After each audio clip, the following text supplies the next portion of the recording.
everyone, it's Joey here with Stampin' with Joey, and I am here to show you this adorable treat holder that I have made to cover my Ghirardelli chocolates that I'm going to be making for all of my coworkers. I've used the Delightful Tag Topper as well as my Pine Tree Punch, and I am going to be using this Perfectly Plaid, basically the whole bundle set. I'm using both this stamp, I'm using the DSP, and I'm using the Pine Tree Punch. Okay, so I'm going to be using this bundle to make this adorable little treat holder. Okay, I'm going to show you how to do that right now. So I took one piece of the DSP and I took my cutter and I have lined it up and at the 2-inch mark. Let me get this into frame so you can see. I lined it up the 2-inch mark. Oh, wrong one. And I am cutting it into 3 strips. So I am able to get 3 of these treat holders out of 1 sheet of the 6x6 DSP. Okay. So that is what I did. And then I am taking my Delightful Tag Topper. I have some extras cut here. So I have this. I'm going to be cutting or punching. I'm going to slide this in. I'm going to punch on one end. I'm going to flip it over, flip it around, punch at the other end. Okay? So there is our treat holder. Okay? Easy peasy. Then I am going to score when I'm done punching out all of these, which I'm not going to do that right now, but I'm going to show you what to do. So you're going to take your piece that you've already pre-punched. You're going to line it up at the 2 3/4 mark. So I am lining up my little scallop edge right there with this line right before the 3. And I am going to score, and then I'm going to just flip it around, do it again at 2 3/4.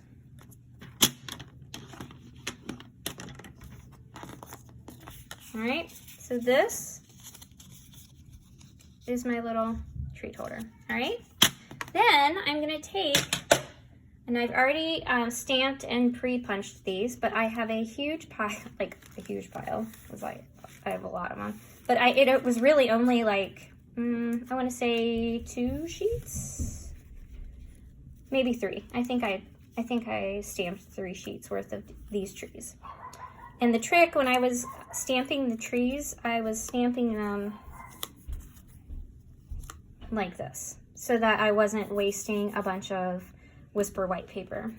So anyways, I stamped all of my trees out. I'm gonna need 3 of them, okay? I took my trees, I love it, because they fit in so perfectly at the very top of our little Stamp It Up cutter. There is the little point to the tree. Fits right here in the center, and there's these little ridges up here, and they kind of hold it in place, which is kind of nice. So then I was able to, even if the tree is not stamped like perfectly straight, I cut it so that, you know, however I cut it, I can line it up perfectly in the center. And then I just put it down, scored it a couple times, and this makes it so much easier to just fold it in half. And it is so easy. So I don't know, I spent maybe 5 minutes scoring, maybe 10, scoring all of my trees. But in the end, it has made my life so much easier when it comes to putting these trees together. So I'm taking 3 of my trees and I'm literally just folding them at my score mark. And I am going to glue them with my tearing tape.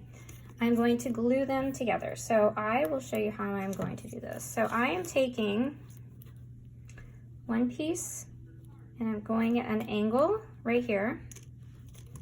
And then that way I can kind of get in the center right there. See how I've I want it to be up to the center a little. And then I'm gonna take, and I'm gonna go ahead and pull the backing off of this. And then I'm gonna also take and kind of overlap in the center. Okay, now I didn't get all the way down on this side, and that's okay because, hold on one second, there's my little girl. Hold on a minute, she's like, can I have gummies? Yes, you can have gummies. So anyway, I put a little piece of tear and tape a little bit lower because I know I didn't get it all the way down on that side, and that is okay. So now I am just going to line up my trees right here, here and here.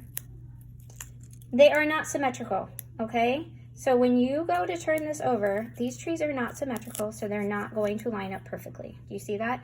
But when you actually put them on the little treat box, what did I do with mine? Here, I'll show you this one. They look adorable. Like, it's so cute. So it really doesn't, nobody's going to care about that. It looks so cute the way it is, being 3D. So anyways, I went ahead and I put that there. Now I still have this one edge that had tape all the way down it. So I am again going to take my tree and line it from top to bottom. Okay. And then because I don't have tape on this one and I don't have tape on this one, I'm just gonna press it together. Voila. Now I have a tree that I can open up and it looks 3D. So cute. All right, so now I'm gonna take my tape, my tear and tape. I'm going to put a piece going down this way and a piece kind of angled at the other direction. And I do go ahead and remove the backing so that I can overlap if I want, and then take off the backing of the tape. So now I'm just unfolding it for a second, this middle piece. I'm going to open up my treat holder. There is a score line right here that I can very clearly see, and it looks like it's picking it up on camera. I am going to line up in the middle with the circle, with the punch in the center. Press that down along with making sure that's a little bit above the score line. Press that on there, okay? And then I'm just going to kind of work it so that, okay, so now it sticks straight up.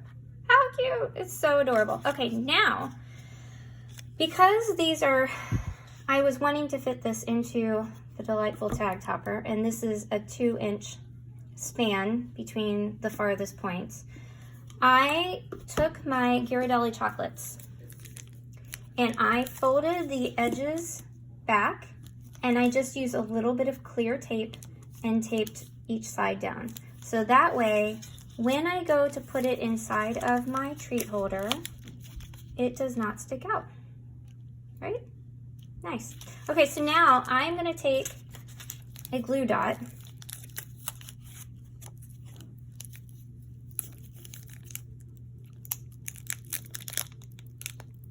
I'm going to,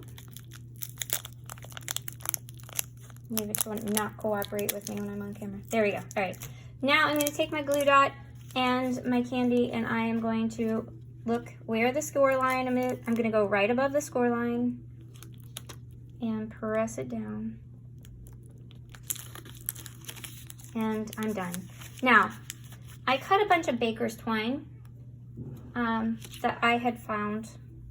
I think I found this at Home Goods. I bought it. It's a huge roll, and it was like, I think it was $4. It was, it's like ginormous. It will take me forever, years, to ever use all this, unless I keep making these. But anyways, even with the amount I cut, I think like 35 or 40 of these. It still did not put a dent into that. So anyways, just a little tip there. I'm going to use this baker's twine, and I am going to, I did tie a bow on one of my first ones, but I think I'm just going to save some time, and it still looks cute, I'm going to poke the ends through my holes. And then I'm going to just do like a slip knot and call it done, because I have a lot of these to make. But I still think that's super cute. You could make a bow, it would be fine. It would be really cute as a bow. But I'm gonna make it like this. I think that's so cute, right? And then your friends can enjoy, not only is it so cute, but it's yummy and a nice little treat for them to enjoy. All right, so if you have any questions about this project, feel free to leave me any comments. If you like this video, hit the like button. And if you want to see more videos from me, hit the subscribe button. All right, and I will see you guys in the next video. Thank you so much for watching. Bye.